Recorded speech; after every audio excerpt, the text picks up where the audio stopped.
Addiction took our mother slowly, rocked her through it, and sung her to sleep, sunk deep into the mattress on her bed. When her back teeth fell out, she left them on the side of the bathtub. I was 7, and I kept them in a matchbox, the missing pieces of her kept safe so she wouldn't be lost forever. So maybe one day we could put her back together. Our house fell down around us, and we tried our best to raise ourselves. The ceilings had water damage, and the bottom stairs had dry rot, and in the winters the radiators would bleed rust.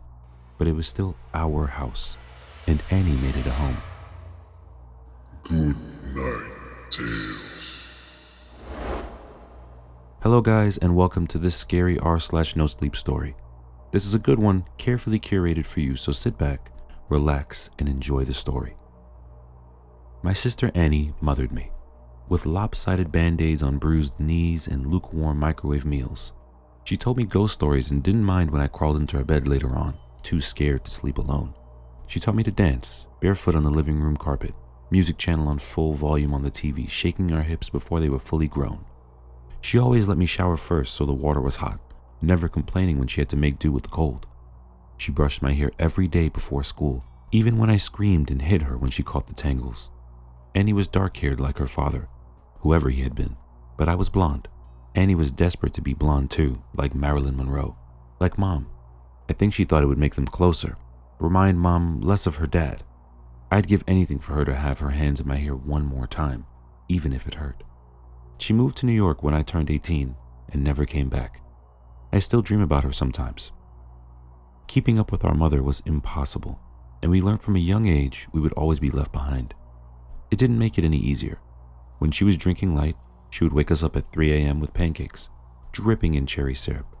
Sometimes when the weather was right, and she'd had enough being drunk alone, she would call our school up and tell them we had both come down with summer sickness, and we'd drive to the beach instead.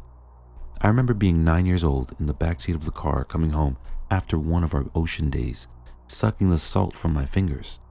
Annie had just dyed her hair blonde, her best friend Jane helping her bend over our kitchen sink. From behind, I couldn't tell who was mother and who was daughter. Radio up and windows down, blowing the sky inside.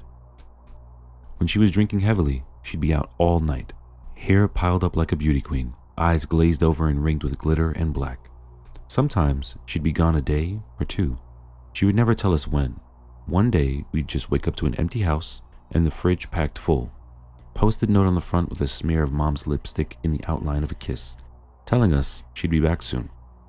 Sometimes she'd bring guys home, filling the table with beer cans and ashtrays, smoke up to the ceiling, Mom lost in the haze. We'd sleep with pillows over our heads, trying to drown out the music they would blast until the a.m., and wake up to strangers at our kitchen table in the morning, asking us where we kept the coffee. When Mom drank too little, she fell apart. She wouldn't buy food. She'd chain smoke, leaving cigarette burns on the wallpaper up by the stairs like the walls were sick and decaying. She barely slept, walking around with blue half moons under her eyes, knuckles raw. She would scream at the slightest thing. I remember once when I spilled a glass of juice on the couch, she looked over at me with dead eyes and dragged me off onto the carpet, and then took every single cushion off the couch and into the backyard and set them on fire. Annie went to watch a while from the window and then sat next to me on the floor, backs pressed against the skeleton of the seats, head resting in the crater of my collarbones. When Mom drank too much was the worst. She'd laugh too loud and too long at anything and everything, until her mouth started to shake and she started crying at the breakfast table into her cereal. Annie shut down and Mom was like this, went somewhere deep inside herself where nobody could hurt her. She'd stay up until the morning watching old black and white movies on TV, whispering the lines she knew by heart like prayers. When I was 5, I'd cry when I'd find Mom passed out cold on her bed, sure she would never wake up. Annie would wipe my tears, tell me she was only sleeping just like the princesses in my storybook. We'd sit on Mom's bed together and wait for her to wake up. When we were older, I was the one who would pick Mom up off the bathroom floor again and again, and Annie would put her to bed, smoothing her hair off her face and the vomit from her mouth, changing her clothes if she'd pissed herself. Watching them then, there was no doubt that Annie was the mother now. It was October, and I was 13. Annie, 16. It was a Wednesday night and Mom had been gone for 2 days. She'd called us that morning from a payphone, voice slurring down the line, telling us she was having the best time with all her new friends, hoped we were doing fine. When she asked me if I was having a good birthday, I hung up on her. My birthday had been the day before. Annie had given me a pile of presents, strawberry lip glosses, and glittery nail polishes. I didn't ask where she'd got the money for them. I didn't care. We'd taken the bus to the beach with Jane, eaten the birthday cake she had made for me, sand getting into the frosting. It tasted like sweetness in the sea, and I savored every bite and scrape of sugar against my teeth. We watched the sun go down, Annie snapping grainy photos on her shitty Nokia as I blew up my candles, wishing over and over that Mom wouldn't come home, that she'd just stay gone this time. But that Wednesday night, me and Annie weren't speaking. Anger hung heavy between us, seeping through the floorboards. It began when she tripped at the bottom of the stairs. We'd both laughed, Annie throwing her head back, gap between her front teeth catching the light. When I'd bent to pick her up, I'd caught her breath, warm against the freckles on my cheeks. I let go of her arms and she fell again, hitting the floor and grinning, shaking her hair from her face. Her breath was heavy with whiskey. I couldn't start picking her up too. Couldn't watch her fall again and again. Just like Mom, I knew she'd never get back up. I'd stared down at her, blonde hair fallen into her eyes, and all I could see was our mother. And then I was running, feet slamming the hallway like heartbeats turned loose.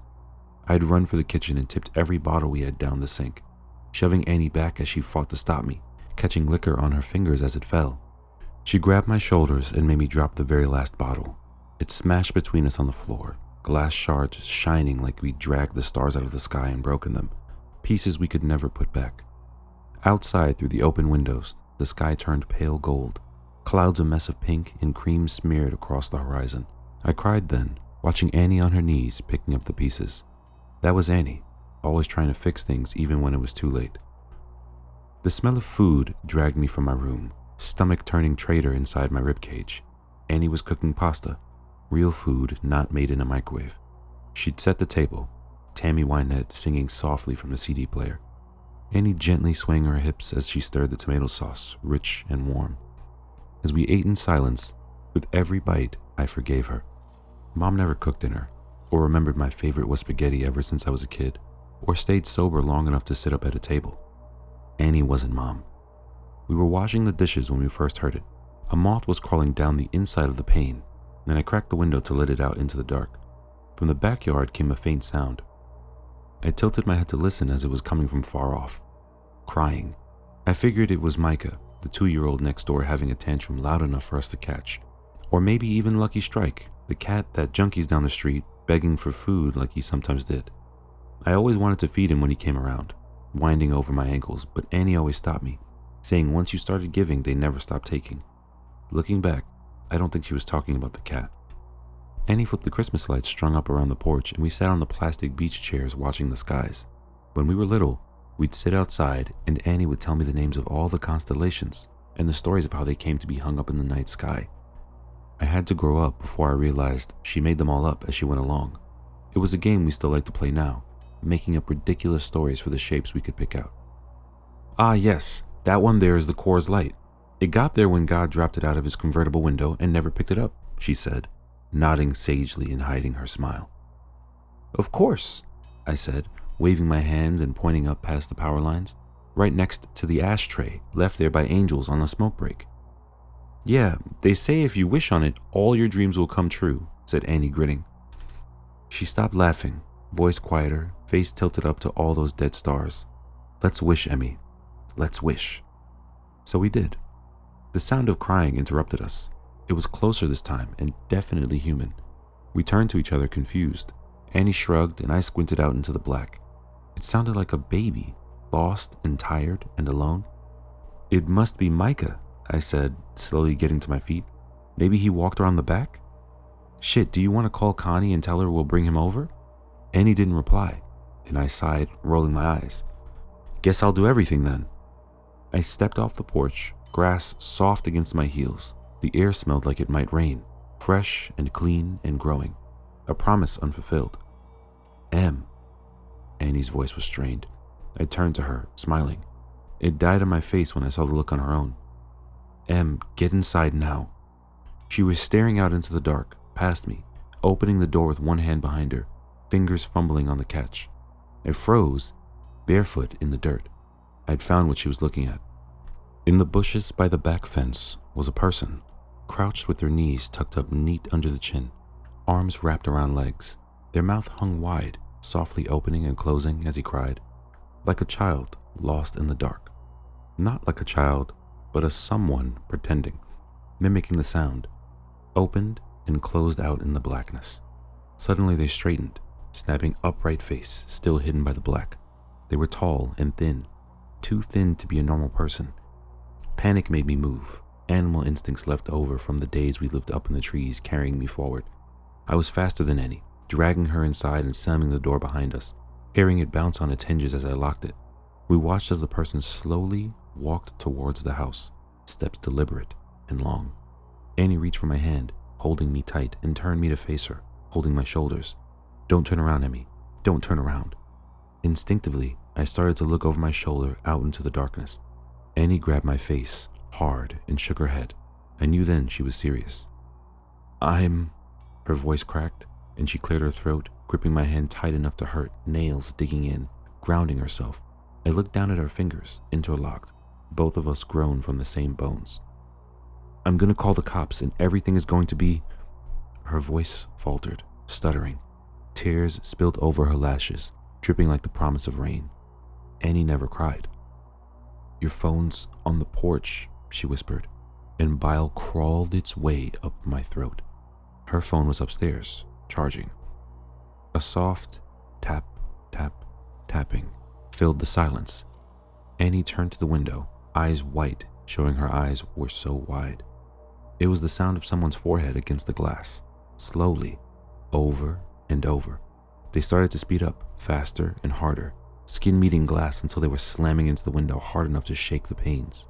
The tapping stopped, and I was about to ask Annie if I could look now when she screamed, followed by the sound of cracking glass and the loudest slam yet. Whoever was in our yard had just smashed their face hard enough into the window to break it. We ran upstairs, two at a time, skipping the ones caved in with dry rot on instinct. I turned behind me once and Annie yanked my face back before I could see. The sound of broken glass echoed behind us as we made it to the bathroom, locking the door. A thin, wailing cry, like a baby calling for its mother, filled the hallway, trapped between the walls and locked doors. Annie threw her back against the door, feet jammed up against the bathtub, clutching the knife she had grabbed from the kitchen. I did the same, shoulder to shoulder. Slow footsteps started on the stairs, deliberate and casual. The crying had become mocking, almost laughter. Shrill bursts of sound and then giggles, high-pitched and abruptly stopping before starting again. The first door on the upstairs floor was my bedroom, and we heard the distinct sound of it slamming open. They were looking for us. "What the fuck is going on?" I asked Annie, not even bothering to brush away the tears that I couldn't stop falling. I watched my sister pick herself up off the floor and brace her hands on the door as we heard the sound of a second door slamming open. Mom's room. The next room on the hallway was the bathroom. Annie pulled me to my feet and handed me the knife. I shook my head and pushed it back to her, terrified of what would happen if I had to use it. Annie shoved me and pressed the knife into my hands, thumb pressing hard enough on the blade to bleed. I watched my sister's blood drip down her wrist, a winding red road still pushing into my hands despite the pain. I took the knife. Something slammed against the wall that Mom's room shared with the bathroom. A high-pitched wail followed. I held my breath, could feel my heart beat in the base of my throat, a wild and frantic thing. "I'm gonna get the phone from my room." I shook my head violently, about to argue. Annie clamped a hand over my mouth. I could taste the blood on her hand, salty and sweet, like birthday cake by the ocean. "Yes, I'm gonna get the phone and I'm gonna call the cops and we're going to be okay." I shook my head again. "It's the only way. When I go, I need you to lock the door and you don't open it for anything or anyone. Not for me, not for anyone. Promise me." I shook my head and Annie pressed her hand into my mouth, crushing my teeth against my lips so it made my eyes water. "Yes, promise me, Em." Something smashed in the room next door. Annie brushed the hair off my face, gently tucking it behind my ear. "Promise," she mouthed, and unlocked the door as slowly as possible, bolt scraping gently. I watched the curve of her shoulder disappear into the black hall outside, like the moon in eclipse, and then she was gone. I couldn't move or breathe for a second, and then I slammed the bolt shut just as something bounced off the outside of the door. A high-pitched scream followed, handle rattling up and down hard enough to pop one of the screws. I watched it roll towards me on the tiles, and then silence. I sat with my back to the door, holding the knife and wishing I was holding Annie's hand instead. Still silence. Nothing but me and my lungs, slowly filling the room with my breath. "Em?" came a voice through the door. I started, hands gripping the knife. "Honey, what's going on?" "Mom?" My voice cracked. "Mama, is that you?" I wrapped my arms around myself, shaking, trying to keep myself still. "Sweetie, it's okay, just open the door. It's okay, just let me in." The handle rattled again, gentler. "Just let me in, it's all okay." She banged on the door, and I took my handle of the bolt. "Honey, I'm sorry. I'm sorry I missed your birthday. I'm sorry I'm such a terrible mother. Please." Her voice broke, and she started to cry. "Just let me in, baby. I'm so sorry." I screwed my eyes shut. She sounded so sad and so lost. I just wanted her to hold me like when I was a kid and I'd come in off the swings with a scraped knee. Maybe this time she meant it. Maybe it would all be okay. My hand found its way to the bolt again. My sister's voice came through the door, warm and gentle. "Yeah, Emily, let us in. It's all okay." My hand froze on the bolt, and I tightened my grip on the knife. Annie never called me by my full name. The hand banged on the door, handle rattling. "Emily, let us in." Annie's voice became low and guttural, followed by the same shrill giggles from before. Mama spoke now, pleading and crying, voice getting louder and louder. "Let us in, let us in, let us in," over and over again, punctuated by her fists on the door. I thought about demons and monsters, all the bedtime stories we pray don't crawl out from under the bed. "That's not my sister and you're not my mother," I screamed through the door, hands over my head. I climbed into the bathtub and curled in a ball, cradling myself, knife clutched to my chest. I didn't know what was outside that door, but I knew it wasn't Annie. It wasn't the voice that yelled when I changed the TV channel, the one that sang me happy birthday, the one that told me I was smart even when I got bad grades, the one that read me stories about princesses that never wake up. It wasn't human. Bangs and yells came from downstairs, followed by the footsteps of people running. A low, guttural howl ripped through the house, filling the room until I felt like I was drowning in the sound, and then the door was kicked in. I screamed, covering my eyes, waiting to die. Arms found me and lifted me from the tub, carrying me from the room. I looked at the outside of the door as I was carried downstairs. It was covered in long, scraping claw marks, dragged down to the floor. Pillows ripped apart covered the hallway and soft down, like it had snowed inside. I watched them drift slowly as men in uniforms checked each of the rooms that looked like they had been torn apart by something feral. Outside in our driveway were police cars and an ambulance. In the middle of it all was Annie, bathed in blue and red light as it washed over her, lit up in the dark like a neon angel, face aglow. I threw myself from the cop's shoulder and ran to her, holding us both together, broken pieces and all, standing under all those constellations we made up. Gentle screaming came from the ambulance, which rocked occasionally. Annie gently turned my head away, smiling so sadly it made my chest ache as I understood.